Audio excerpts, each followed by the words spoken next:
Assalamualaikum warahmatullahi wabarakatuh. Selamat datang di acara ke-6 pengenalan hukum V di praktikum kartografi dan perpetaan. Alat dan bahan yang dibutuhkan di acara ini ada peta dasar, kalkir, DP, pensil, penggaris, dan juga busur. Di acara ke-6 ini kita melakukan 3 perhitungan, yaitu perhitungan skala, kontur struktur, dan juga perhitungan koordinat. Perhitungan koordinat ini dimana kita lakukan untuk menentukan posisi dari masing-masing titik kedudukan yang tertera pada peta dasar kalian. Kemudian setelah kita dapatkan semua perhitungan koordinat XY-nya dari setiap singkapan, kita plotting di peta dasar kalian yang telah diberikan oleh ASLab masing-masing.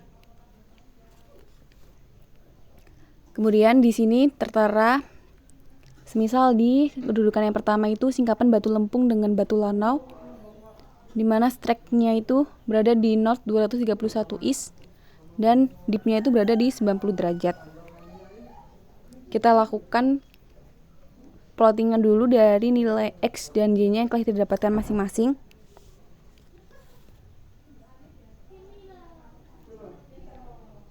Kita lakukan plottingan di mana kita mencari dulu koordinat tersebut berada di antara X dan Y-nya itu berapa. Setelah itu, setelah kita menentukan posisinya, lalu kita plotting X-nya itu berapa jaraknya dan juga Y-nya itu berapa. Setelah itu, kita bisa tandai dengan simbol titik terlebih dahulu dan langsung kita plotting strike dan juga dip-nya. Tidak lupa untuk penggunaan busur itu harus searah dengan jarum jam. Setelah itu, kita lakukan semua sampai terselesaikannya singkapan yang ada pada peta dasar kalian. Kemudian untuk penarikan dari arah dipnya itu menggunakan kaidah tangan kiri yang akan dijelaskan oleh asisten masing-masing di lab. Dan kemudian untuk pengeplotan dip ini, dia ukurannya itu sepertiga dari panjang strike-nya. Setelah semua plottingan kedudukan kita plot di peta dasar, kita berikan simbol dulu untuk setiap batuannya, yaitu ada simbol batu lempung, batu lanau, batu gamping, dan juga batu pasir. Kalian sesuaikan dengan peta dasar kalian. Dari singkapan batuan ini, kita bisa mengidentifikasi di mana singkapan batuan yang berada searah dengan dip, dia adalah batuan yang lebih mudah, sedangkan berada di depan strike atau berlawanan dip itu dia batuan yang lebih tua. Kemudian kita melakukan perpanjangan dari strike yang kita posisikan penggaris seperti pada video ditampilkan. Kemudian tarik garis perpanjangan dari strike itu, kemudian kita plotting di peta dasar tersebut. Penentuan umur batuan selain dari data strike dan dipnya, kita juga bisa mengidentifikasi dari pola penamaan singkapan batuan tersebut, di mana batuan yang disebutkan lebih awal dia adalah batuan yang lebih tua, kemudian batuan yang disebutkan setelahnya itu adalah batuan yang lebih muda. Setelah melakukan perpanjangan, kemudian kita memakai nilai dari kontur struktur yang telah kita lakukan perhitungan, di mana menghasilkan 0,5 cm.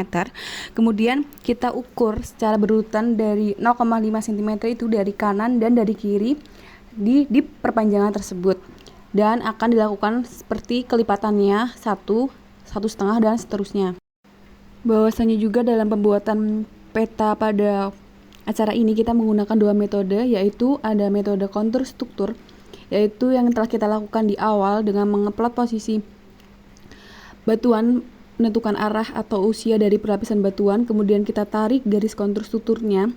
Dan yang kedua yaitu menggunakan penerapan hukum V pada peta dasar ini. Setelah melakukan penarikan garis kontur struktur kelipatan 0,5 cm, kemudian kita melakukan penarikan garis batas batuan, di mana cara yang dilakukan adalah dengan cara menentukan perpotongan antara garis kontur dan juga garis kontur yang memiliki nilai yang sama. Kemudian untuk penentuan nilai kontur struktur yang sejajar sama strike di perpanjangan itu searah dengan dip, nilainya akan semakin turun, yang disesuaikan juga dengan interval konturnya pada peta dasar kalian. Setelah itu untuk tiap perpotongannya atau titik berpotongan, kita beri tanda garis silang atau tanda X, dan kita lakukan hal yang sama terhadap garis kontur yang lain setelah menandai seluruh perpotongan antara garis kontur dan kontur yang memiliki nilai yang sama. Setelah kita plotting semua, kita akan menghubungkan masing-masing garis silang atau tanda silang ini untuk mendapatkan pembatasan dari batuan pada peta dasar ini. Tidak lupa untuk setiap singkapan batuan kita tandai dengan pewarna berdasarkan simbol batuannya. Setelah semua selesai, kita salin ke kertas kalkir dan untuk keterangan juga diberikan sesuai dengan jenis-jenis batuan yang ada dalam peta dasar kalian. Dan jangan lupa juga untuk menambahkan keterangan untuk garis konturnya. Setelah semua kita plotting singkapan batuan, kita bisa mengidentifikasi berdasarkan metode hukum Phi, di mana lapisan tegak akan membentuk pola singkapan berupa garis lurus, di mana pola singkapan ini tidak dipengaruhi oleh keadaan topografinya. Bisa kita lihat di singkapan batu lempung dan batu lono yang memiliki dip 90 derajat. Demikian penjelasan dari acara 6. Bila ada pertanyaan yang kurang jelas dapat ditanyakan kepada asisten masing-masing. Dan akhir kata saya ucapkan Assalamualaikum warahmatullahi wabarakatuh.